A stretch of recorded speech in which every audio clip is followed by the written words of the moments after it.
Hello. Today we continue our survey of the classical world with a discussion of the art and architecture of ancient Rome.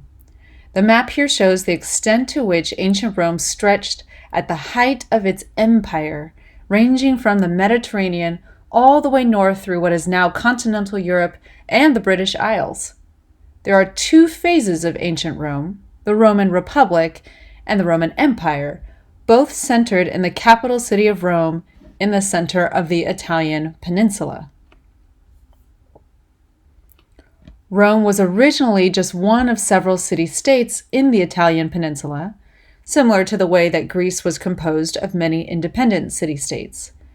However, legend has it that a collection of noblemen removed the last king of Rome and transformed the city-state into a political entity that did not obey one ruler, but rather installed consuls that would share the powers previously given to the king and only serve temporary terms in leadership. Thus began the era of the Roman Republic, a system of political institutions that recognized the voices of the people through representatives of consuls and senators, wealthy elites who served as a council advising the consuls. Somewhat surprisingly, this system lasted for hundreds of years, from possibly as early as the 6th century BCE up through the 1st century BCE.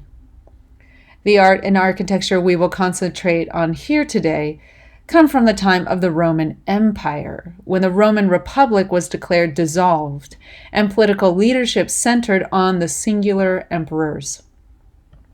It is during this new era that the visual styles of Rome became more distinct from its Greek and Egyptian predecessors. Roman emperors were significant patrons of art, commissioning copies of Greek sculptures, original portraits, mosaics, frescoes, and monumental architectural projects to communicate messages of their grandeur and power. Unlike other ancient cultures from the Mediterranean and the Near East, the Romans did not feature their gods and goddesses primarily in their artworks. The Roman civilization adopted the religious beliefs and mythologies of the Greeks, giving them Latin names. But the daily lives of Roman citizens were not nearly as structured around religious doctrine and ritual as other ancient societies. Instead, the civic laws and leaders were prominent subject matter for artworks because they greatly influenced the activities and features of daily experience. Although the Romans admired Greek art tremendously, the works produced in the Roman Empire show the human body in a more realistic, less idealized manner. Signs of age were strengths instead of weaknesses, since wisdom came with age and only elders were allowed to serve in political office. Clothing is a sign of social status, and symmetrical balance and natural harmony is replaced with ornament and opulent decoration. We will see specific examples of Roman sculpture, interior spaces, and monumental public architecture to examine these particular qualities that marked the visual preferences of the Roman Empire from around the 1st century BCE to the 5th century CE. Similar to the cultures of Mesopotamia, Egypt, and Greece, the Romans used art, particularly portraiture, in funerary purposes. Masks were created of the recently deceased to capture their likeness for eternity, which were kept by family members and presented during funerary processions to show one's noble lineage. Just as the pharaohs expected their portraits to be treated as cult images after their deaths, where citizens would continue to bring offerings and keep the memory of the pharaohs alive, Roman citizens would display the funerary masks and busts of their ancestors not only to remember them, but also to announce their own place in society. In this slide, we see a marble statue depicting a Roman citizen bearing the funerary busts of his ancestors. He wears a toga, a heavy fabric draped over a man's body to signify social status, and he carries the busts of his ancestors in a funeral procession. Although he exhibits a contrapposto stance and naturalism, the Greeks would have enjoyed. He is not shown in a perfect or idealized way. Similarly, the bust of the Flavian woman clearly shows signs of imperfection and age in her facial features. Her hair shows a fashionable arrangement, signifying her wealthy status. The title of this work refers to the time when it was made. The Flavian era in the 1st century CE was characterized by unidealized portraiture in men and women, showing their wisdom and experience. And the hairstyles of women show elaborate designs and attention to detail. Also in the 1st century CE, the Emperor Augustus made frequent use of portrait sculpture to distribute the image of himself as a divinely ordained ruler. As the first emperor of the imperial era, Augustus needed to establish a heroic and appealing version of himself for the citizens of Rome. Augustus reached back to the familiar traditions of Hellenistic sculpture with the use of marble, the contrapposto stance, and the idealized physical features shown in his portrait here. However, there are several new elements added that make this a genuinely Roman portrait. He wears a breastplate depicting the victory of the Roman military over their enemy, the Parthians. The Parthians are shown handing back the standards or banners of Rome that they had once claimed in an earlier victory, but now hand over in recognition of Rome's recent conquest. Augustus also wears the drapery of the toga, showing his role as a prominent citizen and member of the political establishment. His outstretched arm recalls the posture of philosophers and orators, showing his ability to comprehend and communicate important ideas to the people. And finally, the baby Cupid is seated on the back of a little dolphin at Augustus's feet and tugs at the hem of his garment. Cupid is the son of Venus, the goddess of love, the Roman equivalents to the Greek goddess Aphrodite and her son Eros. The presence of Cupid reminds viewers of the lineage of Augustus, a relative of Julius Caesar, the great Roman ruler who proclaimed himself emperor and ended the era of the Roman Republic. Augustus claims the divine lineage that Julius Caesar had also claimed, that he was a descendant of Aeneas, the founder of Rome and son of Aphrodite, or Venus. With this statue, Augustus ushered in a new role for portrait sculpture, making it possible for a long line of emperors after him to replicate and distribute their own images to convey their imperial ideologies as well.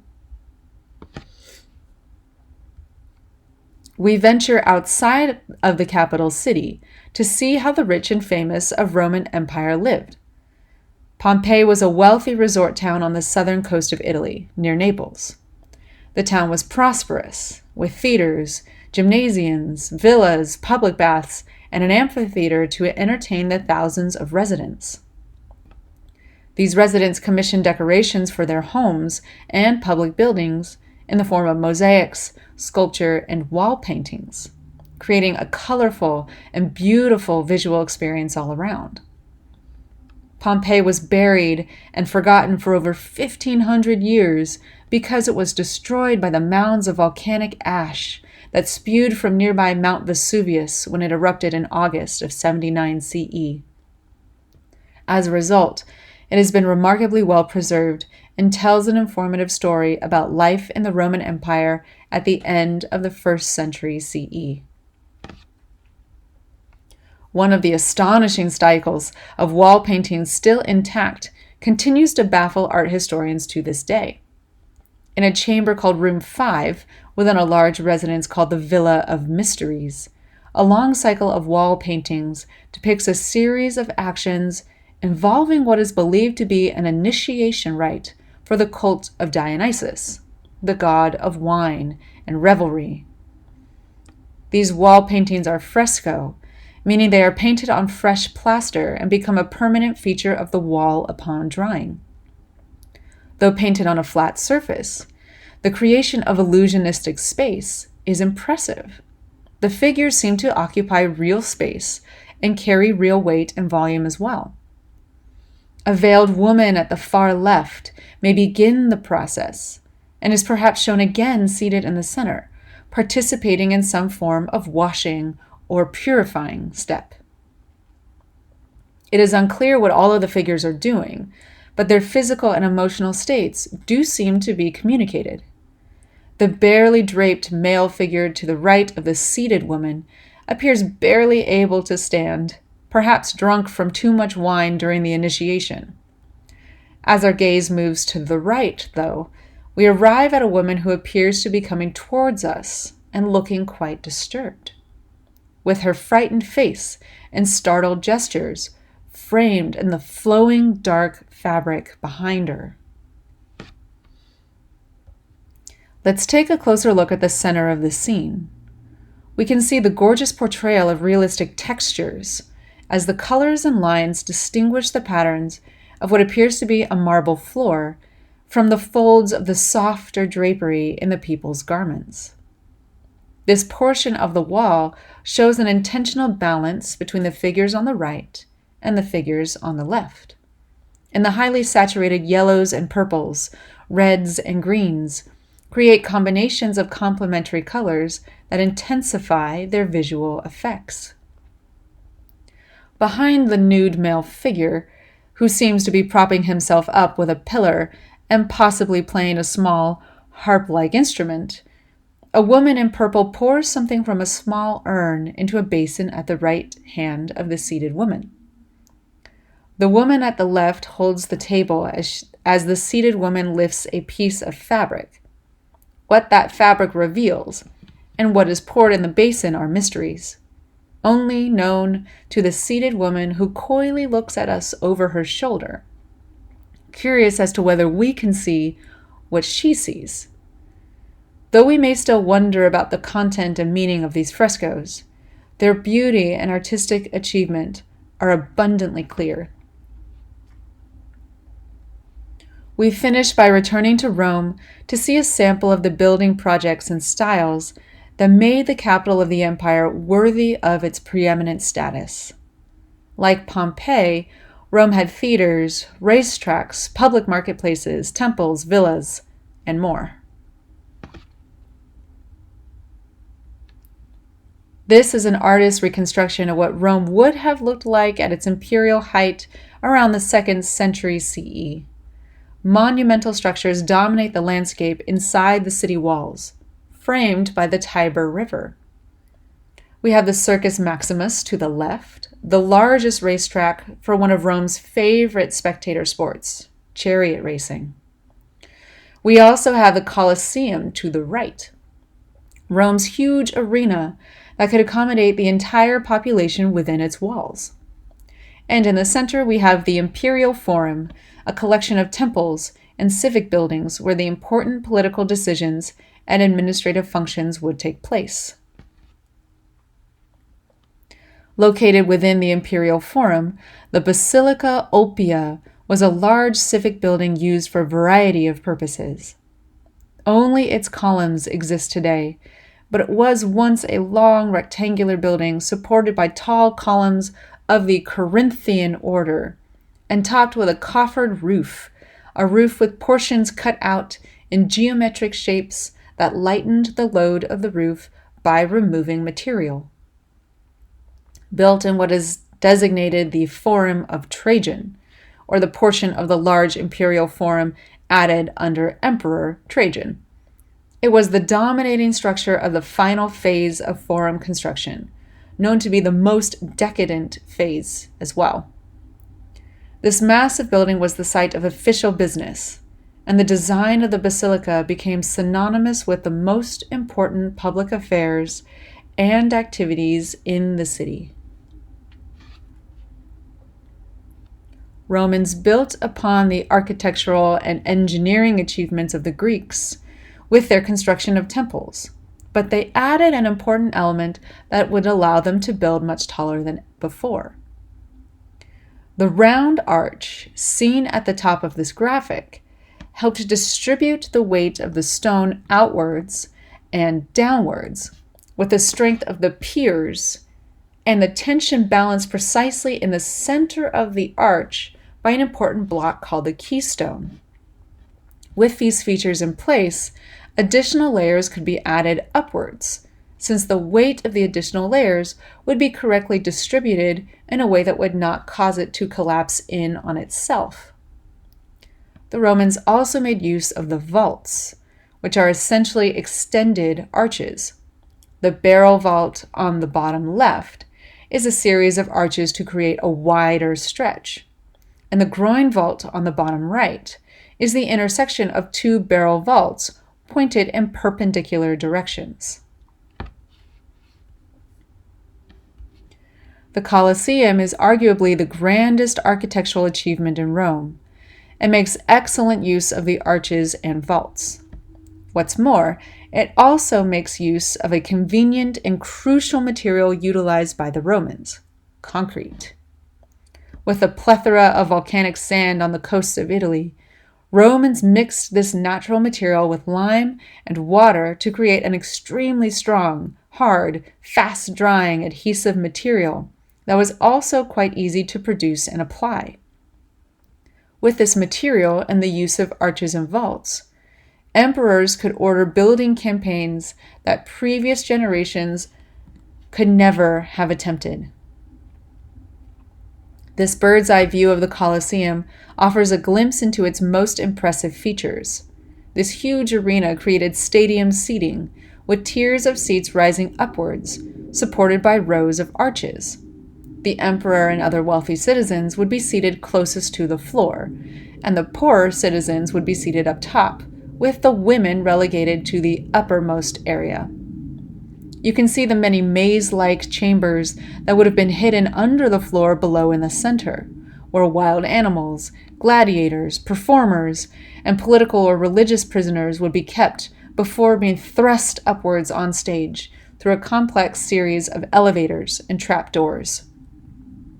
As impressive as the structure is, it is impossible to omit the outrageous amount of bloodshed and violence that took place here. Thousands of people and animals could be slaughtered in one day on the floor of the Colosseum, all for the entertainment of the emperor and his citizens. Admission to these combats, competitions, and public executions was free, but citizens had individual tickets clearly noting what entrance gate and what seat they were assigned.